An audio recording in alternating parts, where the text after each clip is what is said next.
요한계시록 12장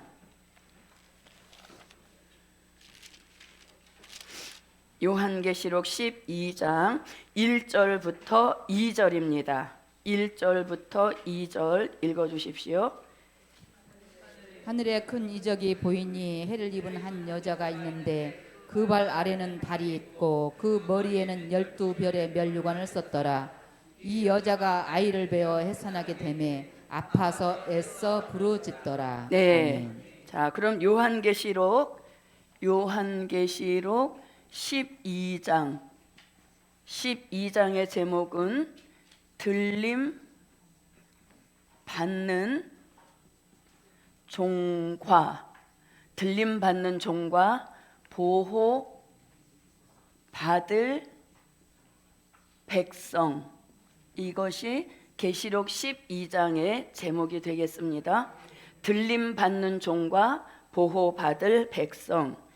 자, 그럼 이 제목을 조금 설명해 보면, 여기서 들림 받는 종이라 함은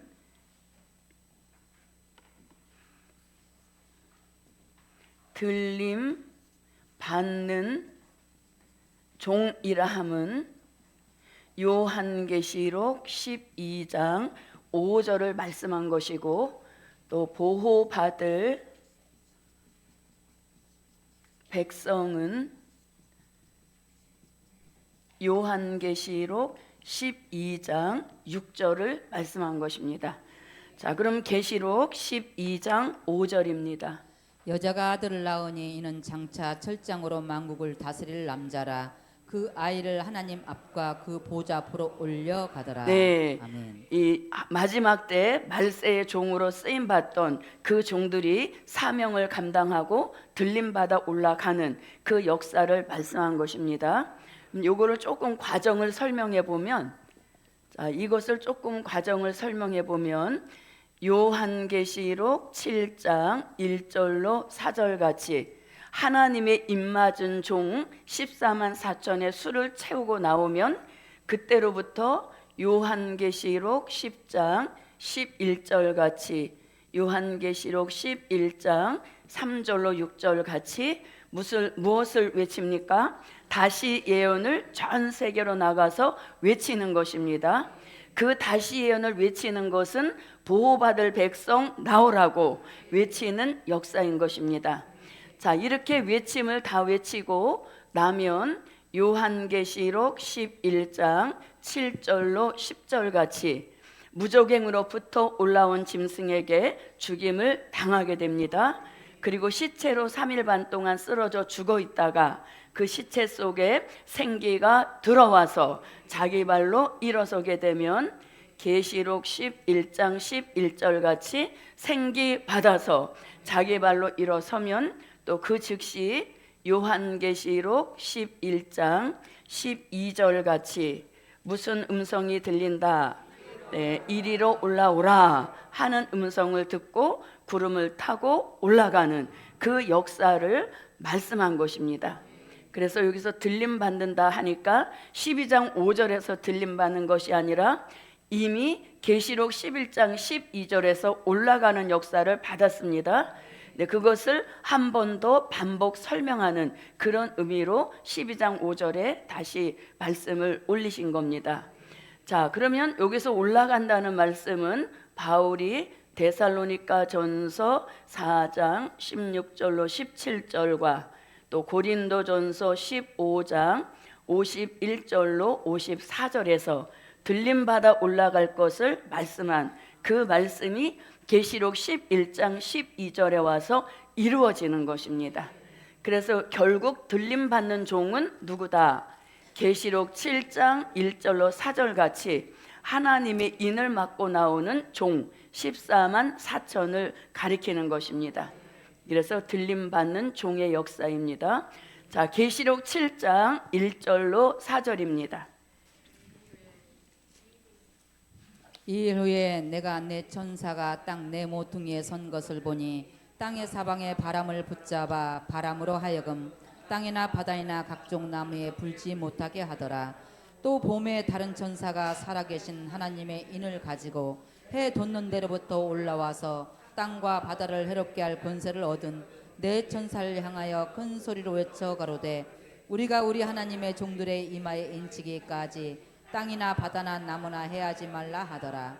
내가 입맞은 자의 수를 들으니 이스라엘 자손의 각 지파 중에서 입맞은 자들이 14만 4천이니. 네, 아멘. 이렇게 종의 수를 채우면 그날로 다시 예언을 외치는 겁니다. 그래서 이렇게 종이 나오게 하는 궁극적인 목적은 사명이 있기 때문인 것입니다. 그 사명을 우리는 다시 예언이라고 합니다. 다시 예언은 쉽게 말하면 마태복음 25장 5절로 6절에서 보라 신랑이로다 맞으러 나오라 하고 주의 외침, 주의 재림을 외치는 것을 사도 요한은 다시 예언이라고 한 것입니다. 이 예언을 외치기 위하여서 종들이 나올 시기인 것입니다. 계시록 10장 11절입니다. 저가 내게 말하기를 내가 많은 백성과 나라와 방언과 임금에게 다시 예언하여야 하리라 하더라. 네, 다시 예언하여야 하리라 하더라 해놓고 다시 예언을 좀 더 확대 설명한 것이 계시록 11장 3절로 6절인 것입니다. 내가 나의 두 증인에게 권세를 주리니 저희가 굵은 베옷을 입고 1260일을 예언하리라. 이는 이 땅에 주 앞에 섰는 두 감람나무와 두 촛대니 만일 누구든지 저희를 해하고자 한즉 저희 입에서 불이 나서 그 원수를 소멸할지니 누구든지 해하려 하면 반드시 이와 같이 죽임을 당하리라. 저희가 권세를 가지고 하늘을 닫아 그 예언을 한 날 동안 비 오지 못하게 하고 또 권세를 가지고 물을 변하여 피되게 하고 아무 때든지 원하는 대로 여러 가지 재앙으로 땅을 치리로다. 네, 이렇게 해서 주의 재림 전 3년 반 동안 다시 예언을 외칩니다. 그 외침을 통해서 보호받을 백성이 환난 가운데서 나오게 되는 것입니다.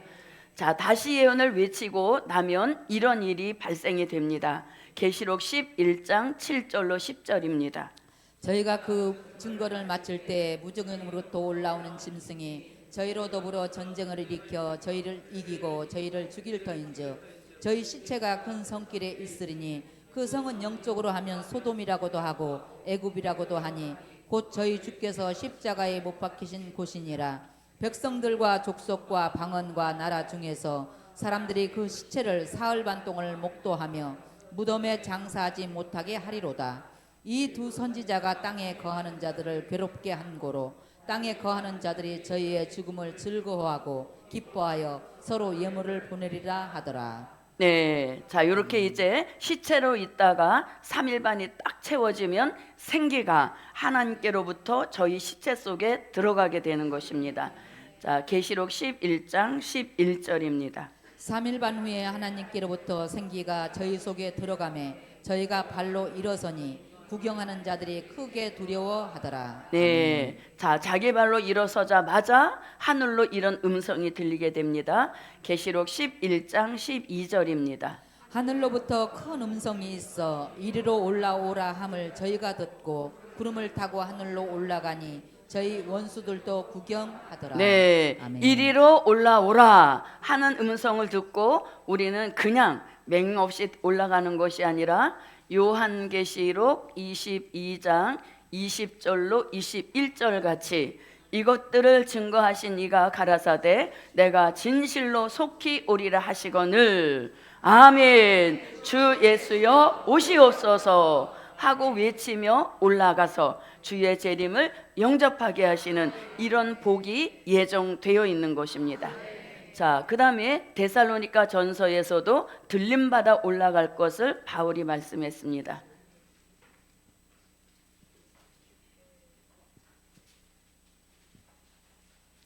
주께서 후령과 전사장의 소리와 하나님의 나팔로 친히 하늘로 쫓아 강림하시리니 그리스도 안에서 죽은 자들이 먼저 일어나고 그 후에 우리 살아남은 자도 저희와 함께 구름 속으로 끌어올려 공중에서 주를 영접하게 하시리니 그리하여 우리가 항상 주와 함께 있으리라. 네, 그리하여 들림받아 올라간 후에는 항상 주님과 함께 있게 된다는 겁니다. 절대 주님과 헤어지거나 떨어지는 일이 없다, 이런 말씀이 되겠습니다. 자, 이렇게 이제 바울은 주의 재림은 공중에 있다는 것, 그리고 대상은 먼저 일어나는 순교자, 그리고 입맞은 종들이 올라갈 것을 말씀했고, 고린도전서 15장 51절로 54절에서는 들림받아 올라갈 순교자들은 부활체가 되어서 올라가게 될 것이고, 또 입맞은 종들은 사망이 멸하여진 변화체가 되어 올라갈 것을 말씀하고 있습니다. 고린도전서 15장 51절로 54절입니다. 보라, 내가 너희에게 비밀을 말하노니 우리가 다 잠잘 것이 아니요 마지막 나팔에 순식간에 호련히 다 변화하리니, 나팔 소리가 나매 죽은 자들이 썩지 아니할 것으로 다시 살고 우리도 변화하리라. 이 썩을 것이 불갑을 썩지 아니할 것을 입겠고, 이 죽을 것이 죽지 아니함을 입으리로다. 이 썩을 것이 썩지 아니함을 입고 이 죽을 것이 죽지 아니함을 입을 때에는 사망이 이김에 삼킨 바 되리라고 기록된 말씀이 응하리라. 네.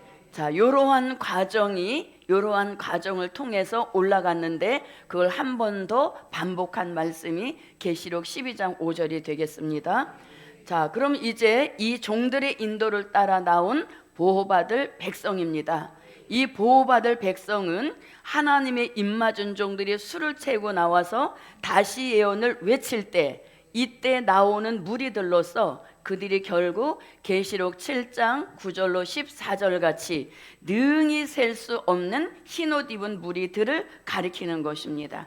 자, 계시록 7장 9절로 14절입니다. 이 일 후에 내가 보니 각 나라와 족속과 백성과 방언에서 아무라도 능히 셀 수 없는 큰 무리가 흰옷을 입고 손에 종려가지를 들고 보좌 앞과 어린 양 앞에 서서 큰 소리로 외쳐 가로되, 구원하심이 보좌에 앉으신 우리 하나님과 어린 양에게 있도다 하니, 모든 천사가 보좌와 장로들과 네 생물의 주위에 섰다가 보좌 앞에 엎드려 얼굴을 대고 하나님께 경배하여 가로되, 아멘. 찬송과 영광과 지혜와 감사와 존귀와 능력과 힘이 우리 하나님께 세세토록 있을지로다. 아멘 하더라. 장로 중에 하나가 응답하여 내게 이르되, 이 흰옷 입은 자들이 누구며 또 어디서 왔느뇨? 내가 가로되, 내 주여 당신이 알리이다 하니, 그가 나더러 이르되, 이는 큰 환난에서 나오는 자들인데 어린 양의 피에 그 옷을 씻어 희게 하였느니라. 아멘. 아멘. 자, 그래서 이렇게 다시 예언 외침 속에 환난 가운데서 나온 흰옷 입은 무리들, 이들이 결국 다시 예언했던 종들의 인도를 따라서 어디로 들어간다? 예비초로 들어가서 이제 보호를 받게 된다는 것입니다. 자, 계시록 12장 6절입니다.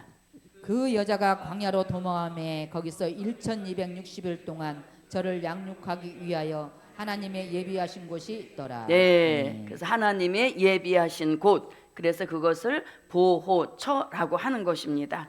그래서 이런 내용으로 이루어진 것이 계시록 12장의 말씀이 되겠습니다. 자, 그럼 이제 본격적으로 1절부터 들어가 보겠습니다. 자, 12장 1절을 읽어 주십시오. 하늘에 큰 이적이 보이니 해를 입은 한 여자가 있는데 그 발 아래는 달이 있고 그 머리에는 12별의 면류관을 썼더라. 네. 자, 그러면 이제 요한계시록 12장 1절부터 6절, 이것이 신령한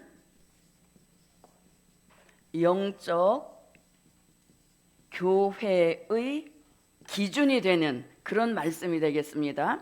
마지막 때 교회로서 요런 조건을 갖추고 있을 때 하나님이 인정하시는 신령한 영적 교회가 된다는 것입니다. 그래서 그 기준을 바로 알아서 저도 여러분도 그 기준에 맞는 역사를 갖추어야 되겠습니다. 그래야 그 교회가 마지막 때 구원받는 교회가 되는 것이고, 또 그러한 교회가 될 때 하나님이 인정하시는 신령한 영적 교회로 이제 자꾸 성장하고 향상하는 그런 교회의 축복이 있게 되는 것입니다. 자, 그럼 이제 12장 1절에 보니까 이렇게 말씀합니다. 자, 12장 1절에서 신령한 영적 교회가 되는 세 가지를 말씀합니다. 자, 신령한 영적 교회가 되는 세 가지. 자, 여기서 이제 뭐라고 하시는가 하면 보십시오. 자, 오전에 우리가 말씀 무장했습니다. 여자는 교회라 그랬습니다. 성별을 가리키는 그 여자가 아니라 교회인 것입니다. 자, 그러면 자, 하늘에 큰 이적이 보이니 해를 입은 한 여자가 있는데 이렇게 말씀합니다. 자, 해를 입은 한 여자가 있는데 이렇게 말씀합니다. 자, 그럼 여기서 이제 중요한 것이 해를 입었다 할 때 해를 가리키는 것입니다. 해는 스스로 빛을 발할 수 있는 아주 굉장히 중요한 위치를 가지고 있는 것입니다. 그래서 이 해는 다른 말로 말하면 햇빛 같은 신령한 말씀을 해로 비유한 것입니다. 햇빛 같은 신령한 말씀을 해로 본 것입니다. 그런데 입었다 이렇게 말씀합니다. 입었다라고 하는 것은 무슨 뜻이냐? 햇빛 같은 신령한 말씀으로 무장한 교회를 뜻하는 것입니다. 햇빛 같은 신령한 말씀으로 무장한 교회, 그 교회를 계시록 11장 1절에서는 해를 입은 한 여자 이렇게 말씀하는 겁니다. 그래서 신령한 영적 교회가 되려면 가장 첫 번째가 뭡니까? 햇빛 같은 신령한 말씀인 것이죠. 그래서 교회면 뭐니 해도 말씀이 중심된 교회, 말씀이 있는 교회라야 신령한 영적 교회로 가는 출발점에 서게 되는 것입니다. 그래서 신령한 영적 교회에는 요 말씀, 자, 그러면 말씀도 시대적인 말씀이 있어야 되겠습니다. 왜냐하면 이것이 말세의 신령한 영적인 교회이기 때문에 여기서 신령한 말씀이라고 할 때 어떤 말씀이냐가 굉장히 중요한 겁니다. 자, 그럼 이 신령한 말씀을 요한계시록 1장 1절에서는 반드시 속히 될 일의 말씀인 것입니다. 반드시 속히 될 일의 말씀으로 무장한 교회, 그 교회를 해를 입은 교회다, 해를 입은 여자다 이렇게 말씀할 수 있습니다. 자, 계시록 1장 1절뿐만 아니라 요한계시록 1장 19절에서도, 요한계시록 4장 1절에서도, 요한계시록 22장 6절에서도 반드시 속히 될 일, 장차 될 일, 마땅히 될 일, 결코 속히 될 일, 결코 속히 될 일의 말씀을 보이실 그 종들에게는 선지자들의 영도 부어주시고 천사도 보내주셔서 말씀을 깨달아가는 속도가 타의 추종을 불할 만큼 앞서가게 하시는 영계의 축복을 주신다는 것입니다. 그래서 저도 여러분도 될 일의 말씀을 통하여서 우리 모두 선지자들의 영을 부어주시라고 구하는 그 역사가 함께 하시기를 바랍니다. 자, 될 일의 말씀 계시록 1장 1절만 읽어봅니다. 예수 그리스도의 계시라. 이는 하나님이 그에게 주사 반드시 속히 될 일을 그 종들에게 보이시려고 그 천사를 그 종 요한에게 보내어 지시하신 것이라. 네, 그래서 해를 입은 여자다 할 때 여기선 반드시 될 일의 말씀이 무장이 되어야 되는 것입니다. 이 될 일의 말씀을 요한계시록 1장 3절에서는 이 예언의 말씀 이렇게 기록하고 있습니다. 이 예언의 말씀. 자, 1장 3절을 읽어봅니다. 이 예언의 말씀을 읽는 자와 듣는 자들과 그 가운데 기록한 것을 지키는 자들이 복이 있나니 때가 가까움이라. 네. 자, 이 예언의 말씀은 우리 시대에 복을 주시는 말씀입니다. 그래서 때가 가까움이라 할 때 그 때는 1장 7절을 말씀하는 겁니다. 1장 7절에서 볼지어다 구름을 타고 오시리라. 각인의 눈이 그를 보겠고 그를 찌른 자들도 볼터이요 땅에 있는 모든 족속이 그를 인하여 애곡하리니 그리하리라. 아멘 이랬죠. 이건 뭘 가리킵니까? 심판주가 지상 강림하시는 말씀을 가리킨 것이죠. 그래서 우리 시대를 가리키는 겁니다. 마지막 시대를 사는 우리들에게 복을 주시는 말씀은 이 예언의 말씀이다 이렇게 하시죠. 근데 이제 제가 여기서 왜 강조를 하는가 하면 이 얘기를 우리가 수도 없이 많이 들었습니다. 시대가 때가 때인 만큼 복을 가져다 주시는 말씀은 예언의 말씀이다. 딱 이렇게 말씀을 하셨음에도 불구하고 가끔 가다 보면 이제 어떤 그 말씀, 물론 그분이 그날에 감동받은 말씀이라서 보내주셨겠지만서도 안타까운 것은 이제 그 된 일의 말씀에서 그 카톡에다 이걸 이렇게 보내는 거 보면 좀 뭐라 할까 실망이 되죠. 왜? 때가 가까울 때는 복을 주시는 말씀이 이 예언의 말씀 이렇게 딱 정의를 내리셨음에도 불구하고 자꾸 된 일을 갖다 보내주시니까 그게 굉장히 안타깝더라고요. 그래서 우리도 누구한테 말씀으로 어떤 그 복을 주고 싶을 때는 이왕이면 시대에 맞는 말씀 그리고 복이 보장된 그 예언의 말씀을 보내드리는 것이 본인에게도 받는 분에게도 복을 제공해주는 그런 결과가 되는 것이죠. 예, 그래서 그런 좀 영적인 센스가 함께 뒤따라주면 참 좋지 않을까 그런 생각이 드는 것입니다. 예, 그래서 이렇게 이 예언의 말씀으로 무장한 교회인 것입니다. 자, 그러면 신령한 말씀을 이렇게도 표현했고 또 그 다음에 계시록 2장 17절에서는 이것을 뭐라고 감추었던 만나 이렇게 말씀하고 있습니다. 이 시대에 신령한 영적 교회가 되기 원해서 무장할 말씀을 다양한 표현으로 한 것이죠. 자, 계시록 2장 17절입니다. 귀 있는 자는 성령이 교회들에게 하시는 말씀을 들을지어다. 이기는 그에게는 내가 감추었던 만나를 주고 또 흰 돌을 줄 터인데 그 돌 위에 새 이름을 기록한 것이 있나니 받는 자밖에는 그 이름을 알 사람이 없느니라. 네, 감추었던 만나. 감추었다는 것은 봉함했다는 것이고 만나는 영의 양식 말씀을 가리키는 겁니다. 자, 그 다음에 요한계시록 10장 8절로 10절에서는 작은 책 이렇게 말씀하고 있습니다. 그래서 작은 책은 요한계시록의 다른 명칭인 것입니다. 자, 계시록 10장 8절로 10절입니다. 하늘에서 나서 내게 들리던 음성이 또 내게 말하여 가로되 내가 가서 바다와 땅을 밟고 섰는 천사의 손에 펴 놓인 책을 가지라 하기로 내가 천사에게 나가 작은 책을 달라 한즉 천사가 가로되 갖다 먹어버리라. 내 배에는 쓰나 내 입에는 꿀같이 달리라 하거늘 내가 천사의 손에서 작은 책을 갖다 먹어버리니 내 입에는 꿀같이 다나 먹은 후에 내 배에서는 쓰게 되더라. 네, 그래서 작은 책 요한계시록 말씀으로 철저하게 무장한 교회인 것입니다. 자, 그 다음에 이 말씀 이쪽 옆으로 옮겨와 보겠습니다. 자, 마태복음 24장 45절로 46절에서는 주인이 올 때에 그 주인은 다시 오마 약속하신 재림의 주를 가리키는 겁니다. 주인이 올 때에 그때에 맞는 양식이 있다는 것이죠. 그래서 그것을 때를 따라 주시는 양식 이렇게 하는 것입니다. 자, 마태복음 24장 45절로 46절입니다. 충성되고 지혜 있는 종이 되어 주인에게 그 집 사람들을 맡아 때를 따라 양식을 나눠줄 자가 누구뇨?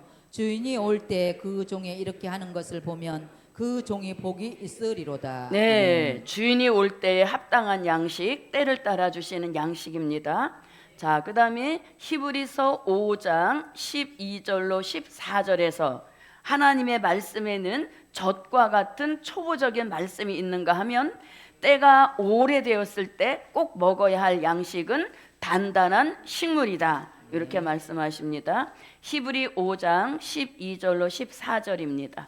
때가 오래므로 너희가 마땅히 선생이 될 터인데 너희가 다시 하나님의 말씀의 초보가 무엇인지 누구에게 가르침을 받아야 할 것이니 젖이나 먹고 단단한 식물을 못 먹을 자가 되었도다.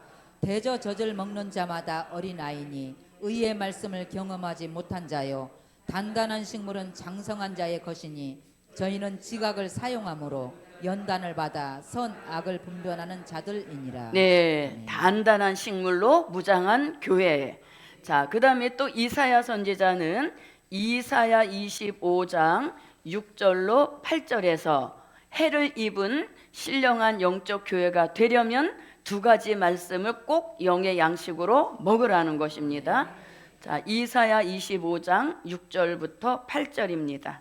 만군의 여호와께서 이 산에서 만민을 위하여 기름진 것과 오래 저장하였던 포도주로 연회를 베푸시리니 곧 골수가 가득한 기름진 것과 오래 저장하였던 맑은 포도주로 하실 것이며 또 이 산에서 모든 민족의 그 가리워진 면박과 열방의 그 덮인 휘장을 제하시며 사망을 영원히 멸하실 것이라. 주 여호와께서 모든 얼굴에서 눈물을 씻기시며 그 백성의 수치를 온 천하에서 제하시리라. 여호와께서 이같이 말씀하셨느니라. 네, 골수의 기름 같은 요한 계시록, 오래 저장한 맑은 포도주 같은 선지서의 말씀을 철저히 무장할 때 이 신령한 영적 교회의 첫 번째 조건을 갖추게 되는 것입니다. 여기서 한 가지를 더 추가해 본다면 아모스 8장 11절로 13절에서는 여호와의 말씀 이렇게도 표현하고 있습니다. 그 여호와의 말씀이 곧 우리가 늘 읽고 있는 선지서의 말씀을 가리키는 것입니다. 자, 아모스 8장 11절부터 13절입니다. 주 여호와께서 가라사대 보라 날이 이를지라 내가 기근을 땅에 보내리니 양식이 없어 주림이 아니며 물이 없어 가람이 아니요 여호와의 말씀을 듣지 못한 기갈이라. 사람이 이 바다에서 저 바다까지 북에서 동까지 비틀거리며 여호와의 말씀을 구하려고 달려 왕래하되 얻지 못하리니 그 날에 아름다운 처녀와 젊은 남자가 다 갈아여 피곤하리라.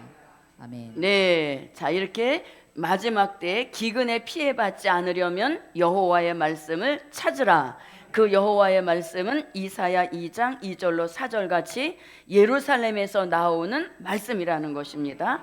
그래서 이러한 말씀으로 무장한 교회가 돼야 신령한 영적 교회의 첫 번째 조건을 갖추게 되는 것입니다.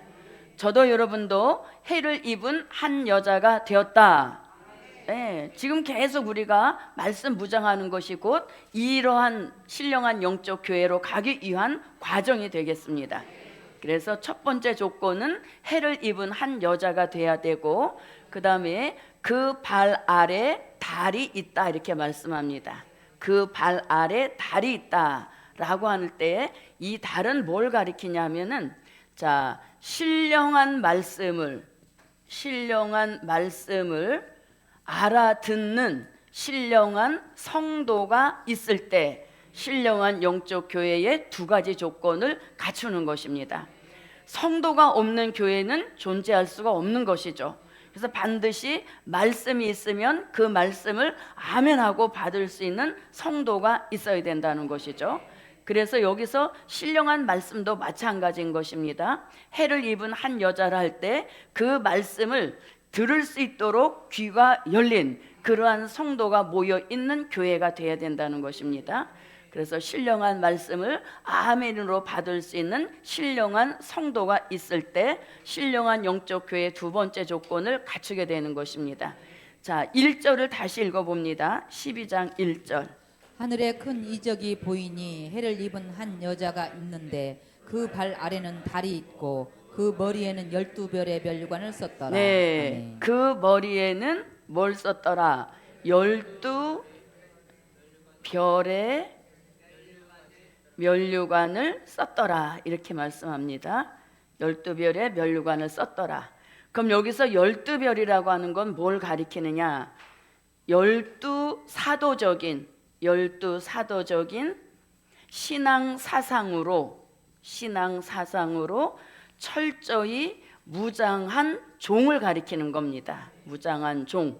그러면 별이 종이라는 말씀을 우리가 요한계시록 1장 20절에 보니까 별은 교회의 지도자라는 말씀이 나옵니다. 자, 계시록 1장 20절을 한번 봅니다. 내 본 것은 내 오른손에 7별의 비밀과 7 금촛대라. 7별은 7 교회의 사자요 7 촛대는 7 교회니라. 네, 아멘. 별은 주의 손에 붙들린 지도자, 주의 종을 가리키는 겁니다. 그런데 여기서 12별이라고 하는 것은 12사도적인 신앙 사상으로 철저히 무장한 종을 가리키는 겁니다. 그러면 여기서 왜 12별, 붙들린 별의 역사를 말씀하고 있는가? 마지막 우리 시대에는 붙들린 별도 나오지만 또 어떤 별도 나온다? 네, 떨어진 별도 나오는 것이 이 시대 별의 비밀인 것입니다.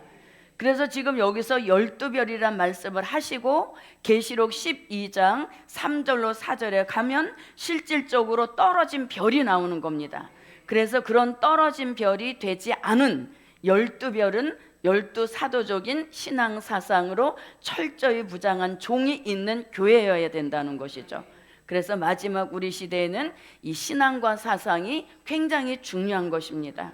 예, 신앙과 사상으로 무장한 종을 가리키는 겁니다. 자, 그럼 붙들린 별의 역사는 계시록 1장 20절에서도 말씀하시고 또 이사야 41장 10절에서도 참으로 나의 의로운 오른손으로 너를 붙들리라. 뭘 붙들듯이 별을 붙들어 주듯이 약속 있는 종을 붙들어 주신다는 겁니다. 그리고 다니엘 선지자도 다니엘서 12장 3절에서 무슨 별 지혜 있는 자는 궁창의 빛과 같이 빛날 것이요 많은 사람을 옳은 대로 돌아오게 한 자는 별과 같이 영원토록 비치리라. 그 별이 영원토록 비친다라는 것은 한번 붙들어 주신 그 종 다시 떨어진 별이 되지 않도록 영원히 붙들어 주신다는 겁니다. 그래서 이렇게 마지막에 붙들린 별이 나와서 자신도 살리고 많은 사람도 살리는 이런 역사에 참여를 해야 되겠죠. 예, 그러나 또 무슨 별도 나온다? 떨어진 별도 나오는 것입니다. 그 떨어진 별 나오는 게 오늘 계시록 12장 3절로 4절에서 떨어진 별에 대한 말씀을 하고 있습니다. 한번 읽어봅니다. 하늘에 또 다른 이적이 보이니 보라 한 큰 붉은 용이 있어 머리가 7이요 뿔이 10이라. 그 여러 머리에 7 면류관이 있는데 그 꼬리가 하늘별 3분의 1을 끌어다가 땅에 던지더라. 네, 하늘별 3분의 1을 끌어다가 땅에 던지더라. 그러므로 인하여서 계시록 9장 1절로 2절 같이 땅에 떨어진 별이 나오는 시대인 것입니다. 그래서 신령한 영적 교회는 절대로 그 종이 변질되지 않도록 항상 붙들어 주시는 그 축복이 있는 교회인 것입니다. 그래서 이렇게 신령한 영적 교회가 되려면 햇빛 같은 말씀으로 무장해야 되고 그 말씀을 전할 12별의 사도적인 12사도적인 신앙 사상으로 철저히 무장한 종이 그 말씀을 외칠 때 그 말씀을 아멘하고 받을 수 있는 달빛 같은 성도가 함께 모인 그런 공동체가 될 때 말세의 신령한 영적 교회라 인정해 주시고 결국은 종은 들림받아 구원받게 되는 것이고 그 교회의 성도들은 예비처로 들어가서 구원함에 이르는 교회가 되는 것입니다. 자, 그러면 이제 여기서 12별의 면류관을 썼더라 그럽니다. 이 면류관은 뭐냐? 12사도적인 신앙 사상으로 무장한 그 종이 승리하는 종이 되게 하신다. 이 종은 승리가 예정되어 있는 종이라는 얘기인 것이죠. 종이 승리했다는 것은 교회 자체가 승리한 것이고 교회가 승리했다는 것은 그 말씀을 아멘으로 받는 성도도 승리한다. 이런 말씀이 되겠습니다. 그래서 여기서 승리라고 하는 것은 결국 구원에 이르는 축복이라는 것입니다. 그래서 마지막 때 신령한 영적 교회가 되려면 해, 달, 별 요 세 가지 조건이 꼭 갖추어져야 됩니다. 그 중에서도 가장 중요한 것이 무엇이다? 시대적인 말씀이 있어야 되는 것이고 또 그 말씀을 외칠 주의 종이 사도적인 신앙 사상으로 철저히 무장을 해서 그 말씀을 외칠 때 그 말씀을 아멘으로 받을 수 있는 이 성도도 굉장히 신령한 것이죠. 예, 귀를 열어주셔서 말씀이 들리도록 만드신 성도인 것입니다. 그래서 이런 세 가지 조건을 갖춘 교회가 마지막 때 구원받을 신령한 영적인 교회다. 예. 자, 그럼 이렇게 이제 1절을 마치고 2절로 한번 들어가 보겠습니다. 이 여자가 아이를 베어 해산하게 되매 아파서 애써 부르짖더라. 네. 자, 그러면 이제 요한계시록 12장 2절에서 이 여자가 이렇게 말씀합니다. 무슨 여자가 아니고 저 여자가 아니고 이 여자가 이랬습니다. 그럼 이 여자는 누구를 말합니까? 계시록 12장 1절 같이 신령한 햇빛 같은 예언의 말씀으로 철저히 무장한 교회요. 그 말씀을 아멘으로 받는 신령한 성도가 모인 교회요. 그리고 가장 중요한 것은 12사도적인 신앙 사상으로 무장한 그 종이 말씀을 외치는 그 교회를 가리키는 것입니다. 한마디로 말하면 신령한 영적인 교회가 이제 완성이 된 거예요. 아멘. 네, 신령한 영적인 교회로 완성이 됐습니다. 그럼 이렇게 종과 교회가, 종과 성도가 서로 좋아서 함께 있는 그걸로는 안 되는 겁니다. 중요한 한 가지 요소가 또 있는데 그게 이제 2절인 겁니다. 자, 2절. 이 여자가 이제 세 가지 조건을 다 갖추었습니다. 이 세 가지 조건을 다 갖추고 세 가지 조건 중에서 하나라도 변질되지 않기 위하여서 해야 할 일이 있어요. 그게 뭐냐면 아이를 베어 해산하게 되매 아파서 애써 부르짖더라. 요게 꼭 함께 동반될 때 신령한 영적 교회가 완성되어 변질되지 않게 하시는 역사인 것입니다. 자, 그러면 이 여자가 아이를 베어 이랬습니다.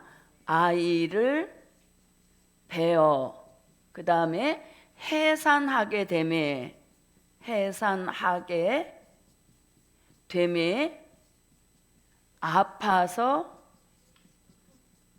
애써 뭐 하더라? 부르짖더라. 이렇게 말씀합니다. 자, 신령한 영적 교회의 세 가지 조건을 갖추었더라도 반드시 이게 뒤따라와 줘야 되는 겁니다. 그럼 여기서 아이를 베어 해산하게 되면 아파서 애써 부르짖더라 할 때 이 아이가 누구냐 이거죠. 이 아이는 참고로 요한계시록 12장 5절을 보면 이 아이가 누구인지 알 수 있습니다. 자, 참고로 계시록 12장 5절을 한번 봅니다. 여자가 아들을 낳으니 이는 장차 철장으로 만국을 다스릴 남자라. 그 아이를 하나님 앞과 그 보좌 앞으로 올려가더라. 네. 자, 여기서 2절에서 아이를 베어 해산하게 되면 아파서 애써 부르짖더라 그랬습니다. 그 부르짖은 기도의 응답이 5절에서 내리는 겁니다. 2절에서 부르짖고 기도했더니 그 기도한 대로 5절에서 이 여자는 누구? 아이 베어 해산하게 되면 아파서 애서 부르짖던 신령한 영적인 교회인 것입니다. 그 교회가 결국 누구를 낳았다? 아들을 낳았다는 겁니다. 아들을 낳았다. 여기서 아들을 낳으니 이는 장차 철장으로 만국을 다스릴 남자라 그랬습니다. 아들을 낳으니 이는 장차 철장으로 만국을 다스릴 남자라 이렇게 말했죠.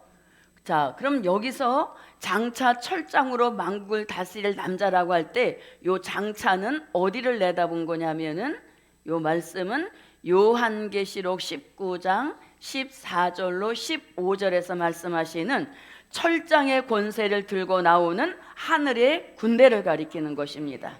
그래서 여기서 장차 철장으로 다스린 남자다 할 때 요 장차는 여기를 내다본 것이죠. 철장의 권세를 들고 나오는 하늘의 군대를 뜻하는 것입니다.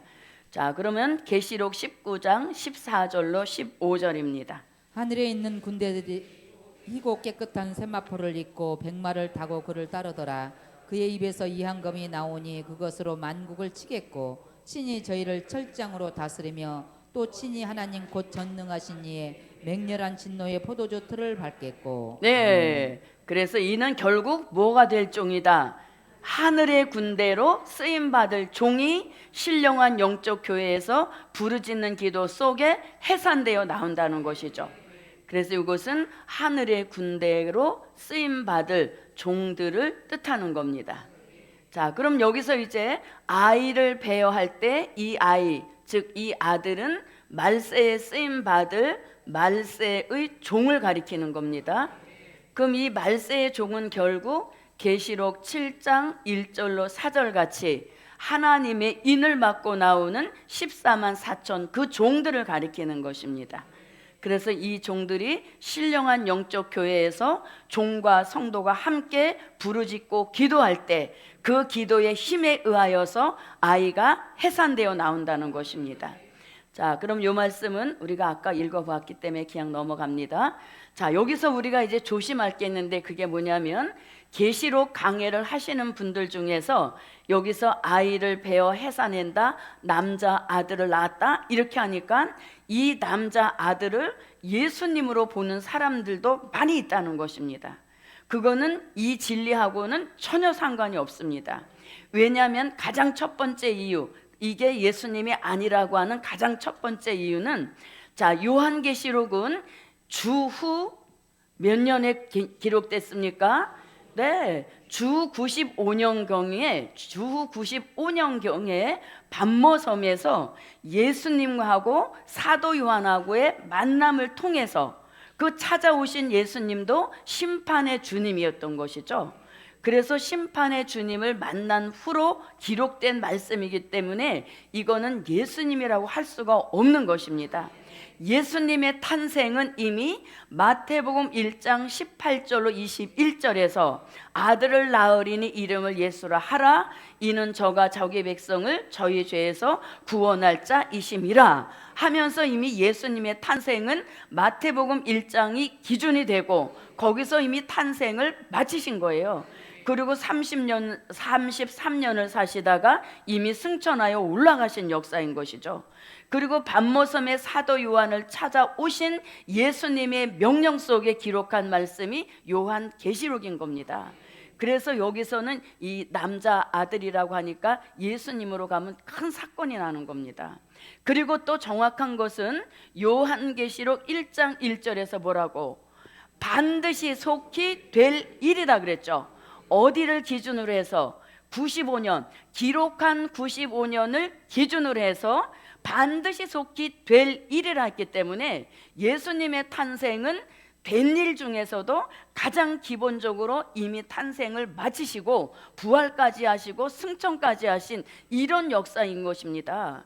그래서 여기서는 95년을 딱 기준으로 해서 반드시 속히 될 일인 것이지 이걸 다시 역사의 수레바퀴를 다시 과거로 갈 수는 없다는 얘기인 것이죠. 그래서 우리가 이런 기준만 딱 가지고 있어도 그런 말씀을 하실 때 저거는 비진리다 하는 기준을 바로 잡을 수 있는 것이죠. 그러면 예수님이 여기서도 탄생을 했다면 만약에 이 여자는 그럼 누구로 가는 거예요? 마리아가 될 수밖에 없는 거죠. 그러나 마리아라고 하기에는 너무 안 맞는 것이죠. 그래서 이거를 남자 아들을 예수님이라고 하시는 분도 여자를 마리아라는 말은 쏙 들어갔죠. 왜? 너무 안 맞기 때문인 것이죠. 그래서 이것은 말도 안 되는 겁니다. 왜냐하면은 이 아들은 기도 속에 해산이 되잖아요. 종과 교회가 함께 모여서 부르짖는 기도의 힘으로 아이가 태어난 것이죠. 우리 예수님 태어날 때 우리 기도한 적이 있습니까? 전혀 없는 것이죠. 그래서 그렇게 가게 되면 이거는 진리라고 볼 수가 없는 것입니다. 그래서 이런 충분한 조건들을 볼 때 여기서 태어난 아들은, 해산된 아들은 누구다? 장차 철장으로 만국을 다스릴 남자인데 이 말씀은 계시록 19장을 내다보고 장차 이렇게 말씀한 것이죠. 그리고 결국 이들은, 자, 그럼 하늘의 군대 구성 요소는 순교자들과 하나님의 입맞은 종들이 하늘의 군대가 되는 것입니다. 그런데 여기 계시록에서는 순교자에 대한 기록을 많이 남기지 않습니다. 계시록 6장 9절로 11절과 계시록 20장 4절에 가서 두 번만 남기는 것이죠. 그래서 여기서는 해산하여 아이베어 해산하게 되매 아파사에서 부르짖는 기도 속에 태어난 아이이기 때문에 순교자가 아니고 하나님의 입맞은 종으로 보는 것이 합당한 것입니다. 그래서 이렇게 아이를 베어 해산하게 되매, 자, 그럼 이제 여기서 아이는 누구다? 누구가 아니고 예수님은 될 수가 없는 것이고 말세에 쓰실 종들, 더 구체적으로 말하면 계시록 7장 1절로 4절 같이 하나님의 인을 맡고 나오는 14만 4천 종들을 가리키는 겁니다. 자, 그러면 아이를 배웠으면 반드시 뭐가 돼야 됩니까? 해산이 돼야 되는 겁니다. 해산이 되지 않으면 어떻게 되나요? 뱃속에서 사산이 되는 겁니다. 그래서 아이를 배웠다면 반드시 해산이 돼야 되는 거죠. 그런데 저절로 해산되는 것이 아니라 반드시 이게 뒤따라올 때 해산이 된다는 얘기인 것이죠. 그리고 보십시오. 이제 우리가 쉽게 말하면 이런 거예요. 자, 지금은 아까 우리가 들림 받는 종과 보호받을 백성이라 그랬죠. 그러면 저와 여러분은 어디에 해당이 되는 겁니까? 들림 받는 종 반열에 해당이 되는 것이죠. 그래서 이제 우리가 종이 나왔으면은 여기서 보십시오. 장차 철장으로 만국을 다스릴 남자라 그랬잖아요. 그러면 복음 받은 나 외에도 14만 4천의 수가 채워져야 되는 역사이잖아요.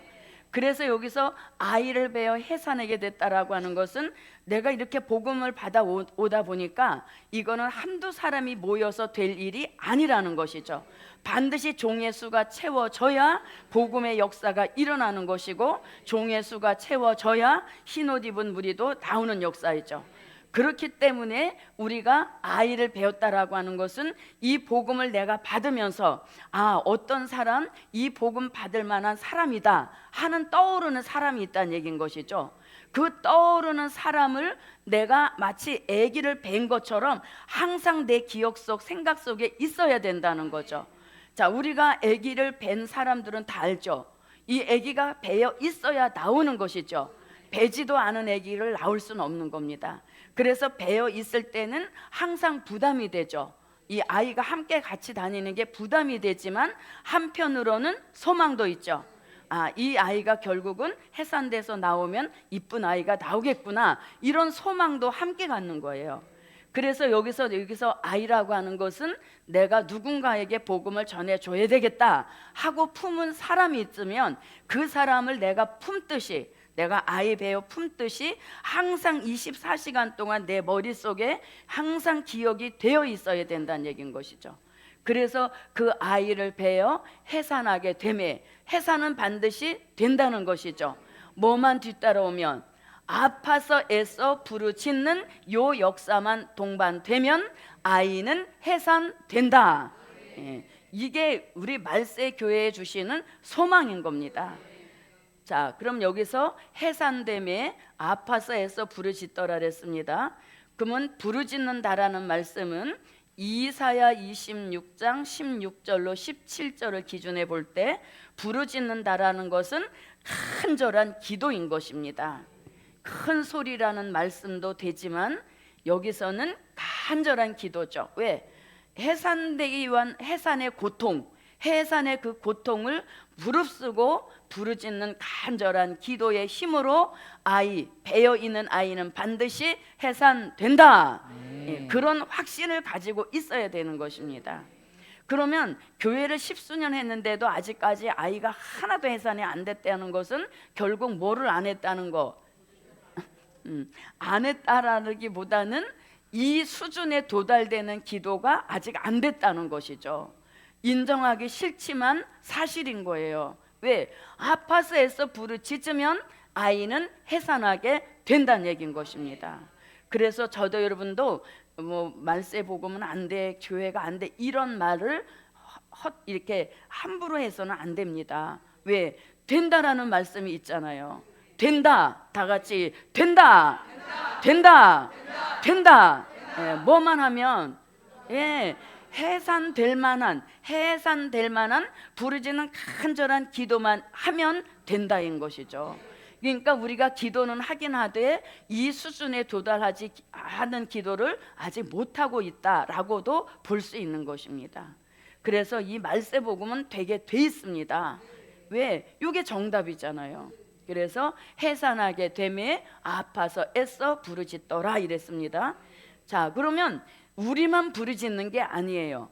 이 아이 해산하라고 우리만 부르짖는 것이 아니라 또 누구도 함께 부르짖습니까? 그럼요. 요한계시록 6장 9절로 11절에 보면 천천만 순교자의 기도도 결국은 입맞은 종들 수채워 나오라 하는 그 기도를 끊임없이 하고 있는 것입니다. 계시록 6장 9절로 11절입니다. 다섯째 인을 떼실 때 내가 보니 하나님의 말씀과 저희의 가진 증거를 인하여 죽임을 당한 영혼들이 제단 아래 있어 큰 소리로 불러 가로되 거룩하고 참되신 대주제여 땅에 거하는 자들을 심판하여 우리 피를 신원하여 주지 아니하시기를 어느 때까지 하시려나이까 하니 각각 저희에게 흰 두루마기를 주시며 가라사대 아직 잠시 동안 쉬되 저희 동무 종들과 형제들도 자기처럼 죽임을 받아 그 수가 차기까지 하라 하시더라. 네, 아멘. 자기처럼 죽임을 받아 그 수가 차기까지 하라 하시더라 하시면서 입맞은 종들의 수 채우는 역사에는 순교자의 기도도 큰 역할을 감당하는 것입니다. 그래서 우리가 하는 기도는 혹시 이 보좌석에까지 상달되는 그 기도의 힘이 부족해서 중간에 떨어지는 그런 기도라 할지라도 순교자의 기도는 정확한 겁니다.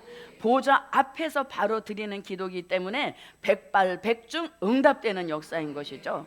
그래서 땅에서는 신령한 영적 교회의 눈물로 부르짖는 기도의 힘, 그리고 보좌 앞에서는 천천만 순교자의 피의 호소가 합하여질 때 남자의 사명자는 해산된다.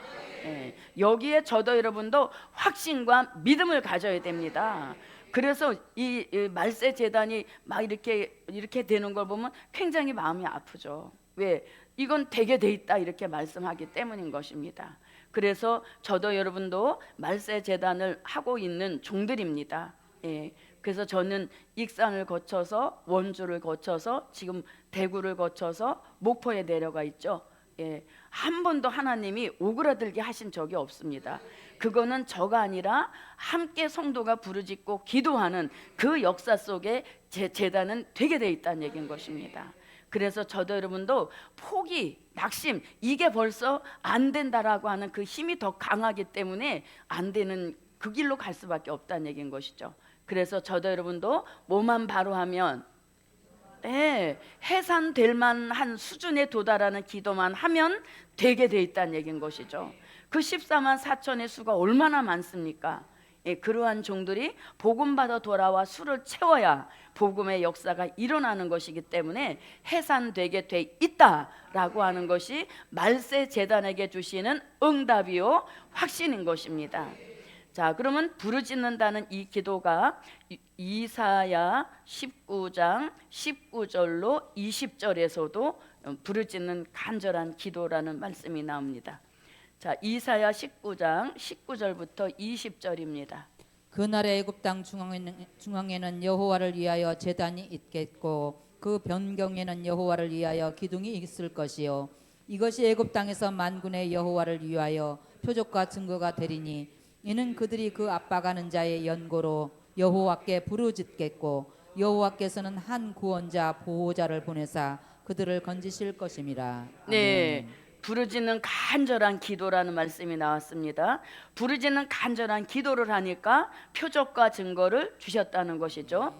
자, 그 다음에 또 예레미야 선지자도 예레미야 29장 11절로 12절에서 간절하게 부르짖으면 내가 그 기도를 들을 것이다 이렇게 말씀합니다. 또 예레미야 33장 2절로 3절에서도 부르짖으라 이런 기도에 대한 강조를 하고 계십니다. 자, 예레미야 29장 11절로 12절입니다. 나 여호와가 말하노라 너희를 향한 나의 생각은 내가 안하니 재앙이 아니라 곧 평안이요 너희 장래의 소망을 주려 하는 생각이라.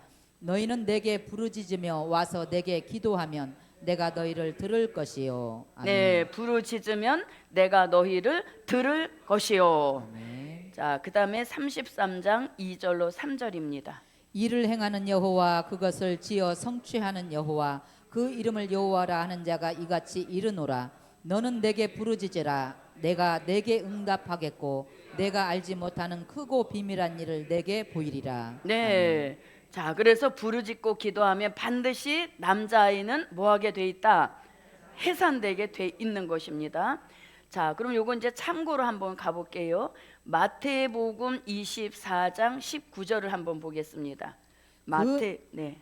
그 날에는 아이 벤 자들과 젖 먹이는 자들에게 화가 있으리로다. 네, 아멘. 그날에 이렇게 말씀하십니다.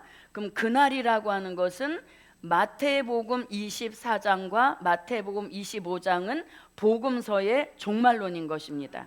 그래서 그날이라고 하는 것은 마지막 날 주의 재림의 때가 가까웠음에도 불구하고 아직까지 뭐 하고 있으면 아이 벤 자 이렇게 돼 있죠. 아이 벤 자와 젖 먹이는 자들에게 화가 있다 이렇게 말씀합니다. 그래서 저도 여러분도 아이만 배어 있지 마시고 아파서 애써 부르짖는 그 기도 속에 반드시 남자아이 사명자가 해산되는 복 있는 신령한 영적 교회가 됩시다. 자, 그럼 여기서 화라고 하는 것은 요한계시록 8장 13절에서 말씀하시는 3대 화를 뜻하는 것입니다. 자, 그러면 저도 여러분도 신령한 영적 교회의 세 가지 조건, 첫째는 햇빛 같은 신령한 예언의 말씀으로 철저히 무장한 교회, 그리고 달빛 같은 신령한 성도가 귀가 열려서 말씀을 아멘으로 받는 교회가 되어야 되겠고, 또 12별 즉 12사도적인 신앙사상으로 철저히 무장하여서 햇빛 같은 예언의 말씀을 또박또박 잘 증거해 줄 수 있는 종이 꼭 있어야 되고, 그러한 종에게는 면류관을 쓴 것 같이 승리가 보장되어 있다는 것입니다.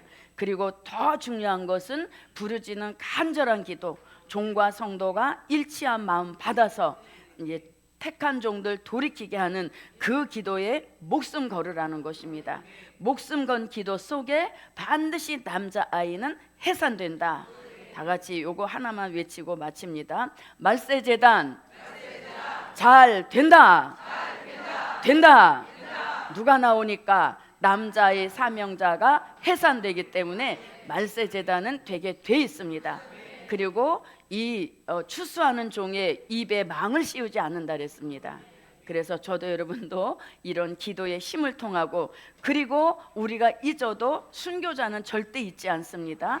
부르짖고 기도하기 때문에 피의 호소와 눈물의 호소가 합하여질 때 남자아이는 종의 수를 채워 나오게 될 줄 믿습니다. 감사의 예물 드렸습니다. 기도드립니다. 고맙고 감사하신 아버지 하나님, 오늘 말세 신령한 영적 재단에 소망의 응답 주신 것 감사드립니다. 그 말씀을 철저히 믿고 남자의 사명자가 해산될 만한 부르짖는 간절한 기도를 종과 성도가 합하여 올릴 때 피의 호소와 합하여져서 반드시 남자의 사명자가 해산될 줄 믿습니다. 그 아름다운 소식들이 오고 가는 말세의 재단들이 다 될 수 있도록 은총 베푸시옵소서. 드린 물질에 큰 응답 주실 줄 믿사옵고 예수 그리스도의 이름으로 기도하옵나이다.